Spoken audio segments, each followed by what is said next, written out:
Bom, estou tendo a oportunidade aqui de rever depois de um tempão o Emílio. O Emílio tem uma tradição aí de atuação com educação popular, né? E o Emílio acompanhou agora há pouco o debate aqui, um bate-papo sobre saúde mental no trabalho.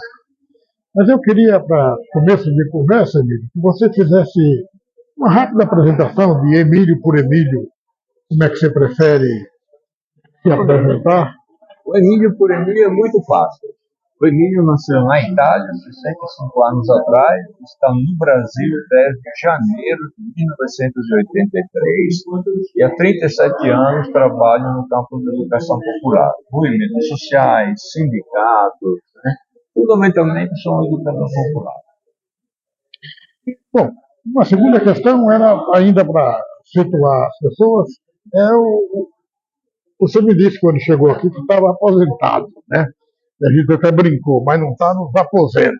Então, o que é que o Emílio está fazendo ultimamente nesse campo aí da educação popular? Fundamentalmente, três coisas. A primeira é tentar entender por que a sociedade brasileira e os trabalhadores como um todo deixaram de resistir.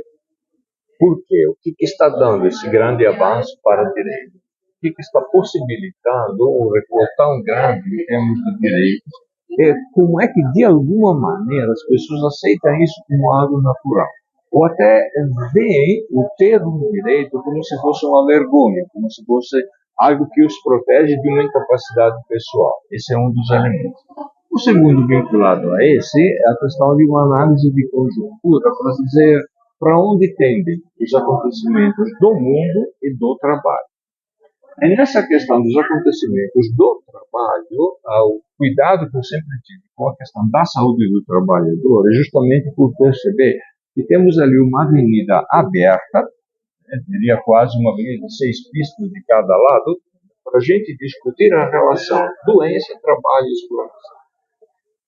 Porque nunca o campo da saúde do trabalhador foi tão profícuo, tão aberto, tão cheio de dados, tão cheio de elementos, para a gente perceber exatamente essa relação.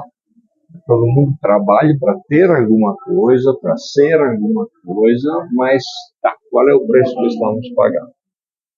Ao que estamos sendo submetidos? Essa é a nossa maneira de enfrentar o trabalho. Tem futuro ou não tem futuro para nós? Porque o que estamos assistindo é uma destruição progressiva e cada vez mais rápida da saúde do trabalhador, saúde mental do trabalhador, obviamente, como uma parte dessa saúde.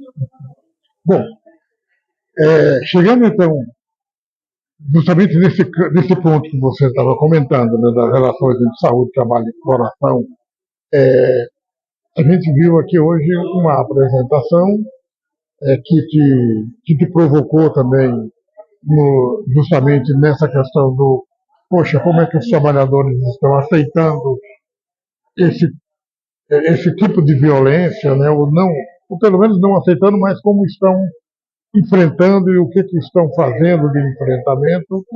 Enfim, nós vimos uma apresentação sobre esse tema, o que tem a ver com o crescimento, então, do adoecimento mental, tem a ver com as tentativas de respostas legislativas a essa questão.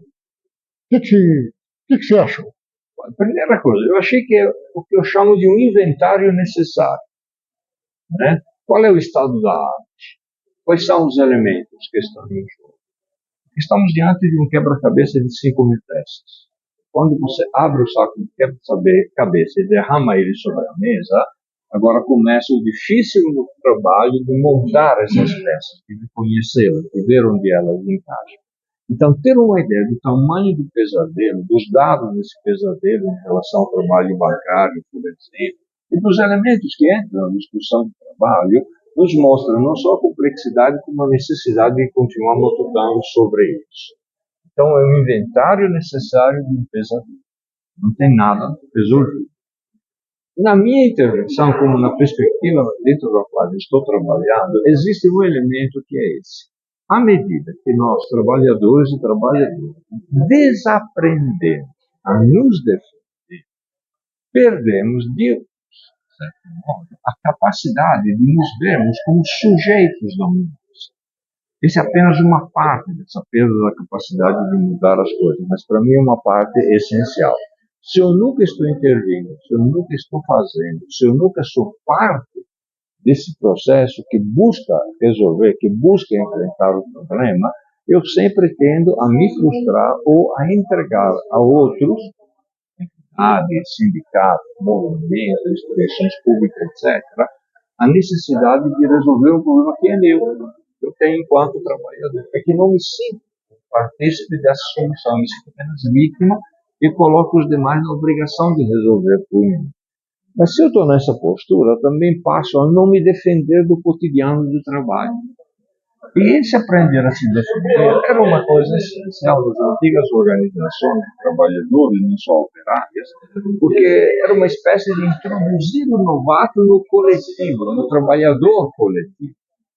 Tá? Então, você entra com aquela vontade de, nossa, eu preciso superar a fase de experiência. Então, você dá aula. Meu pai foi metalúrgico durante 31 anos, trabalhou no Maciari. Dizia, a criatura entra no setor de laminação e acha que vai desmontar o setor de laminação porque está na experiência. 10 dias depois ele está morto. Aí nós chegamos e ensinamos a ele como se defender. Como é que se trabalha 8 horas no setor de laminação. Isso pode parecer bobagem, para quem não sabe o que é trabalhar lá. Para quem sabe o que é trabalhar, nós estamos passando o bastão, o conhecimento nosso para dizer, a primeira coisa que tem que aprender aqui é se defender da exploração. E ela vai vir num cotidiano de tarefas, de ações, de produções, de demandas, de relações com a chefia, de organização do trabalho, frente ao qual nós precisamos organizar o nosso lado, as nossas formas de resistência. É nessa escola que eu aprendi, de alguma maneira, a dizer, olha, a escola é a nossa parte. Como é que eu aprendo a me defender? Como é que faço desse aprendizado o ponto de partida para que a defesa se transforme em enfrentamento, em conflito, em luta coletiva para superar, para derrotar, para resolver um problema? Se eu não tenho isso, é claro que diante de qualquer coisa aparece ora a frustração, tá vendo? Não tem nada que dá certo, ora um desânimo inicial. Ah, mas isso não vai dar em nada, porque inclusive se eu nunca me vejo como ator, também não posso esperar que o outro seja. Então, há um efeito em cascata, digamos, uma reação em cadeia, que no lugar de dizer o sofrimento me provoca a reagir, não, o sofrimento não é que me acomoda, que ninguém fica cômodo na dor, mas o sofrimento me coloca numa posição dentro da qual eu permaneço imóvel. Começo a dizer, olha, se eu me movimentar aqui, eu estou frio. Se eu fizer alguma coisa aqui, pode sair pior para mim. E no máximo, quando os trabalhadores percebem que a única coisa que conseguem fazer é a defesa individual, vou procurar uma terapia, vou procurar uma saída, sim, muito individual, muito mínima, não sei, isso são paliativos, na verdade. Aos poucos descobrirá que são paliativos. Né? Eu sempre coloco aquela frase que existe, está nos 2 filmes de O Gladiador, duas partes. Aconteça o que acontecer, permaneçam juntos, que é a nossa única chance de sairmos vivos dessa areia. Os 2 filhos. E é justamente isso. Ou seja, eu preciso agora projetar essa dor que se manifesta no indivíduo numa dor coletiva para que esse coletivo saia da luta exclusivamente defensiva, né? Me proteja com o meu escudo, com as minhas formas de defesa individuais, que depois acaba me desgastando, acaba me levando a uma situação muito mais complexa, inclusive, e aí sobram autores para descrever, para definir isso, para o enfrentamento de espada. Mas é junto, não pode ser separado. Mas eu preciso ser um desses gladiadores que é devorado. Ou senão eu vou estar na arena apenas para ser devorado. Para a gente concluir, assim, os desafios vivem num mundo de transformação constante, de grande rapidez, e aí, atualizando a tua resposta, colocando a questão inicial, né? E diante de tantas mudanças, que caminhos seguir para não para não se acomodar diante desse turbilhão, né? Não se imobilizar diante, por exemplo, é uma realidade difícil, perturbadora, eu não tenho o que fazer. Não, há o que fazer. E eu estou te perguntando um pouco como você vê há novas veredas sendo buscadas. Eu não costumo partir para grandes discussões teóricas. Faço o mais simples, mais fácil.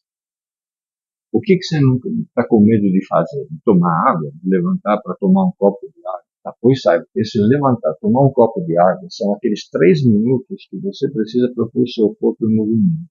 Então, aqueles 3 minutos em que teu cérebro descansa, inclusive para ter menos sofrimento depois. Então, é para ti. Mas eu estou com medo. Então, mas comece a tomar esse copo d'água, que é a tua forma de começar a enfrentar o medo.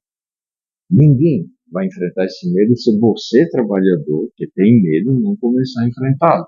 Agora, se você se ajoelha por causa de um copo d'água, imagina para coisas maiores. A mesma coisa com a ida no banheiro. Pode parecer incrível, não estamos voltando a uma situação que é assim, aterradora, porque você diz, cara, o cara não quer ir no banheiro. Não, vai ao banheiro. Vai sim.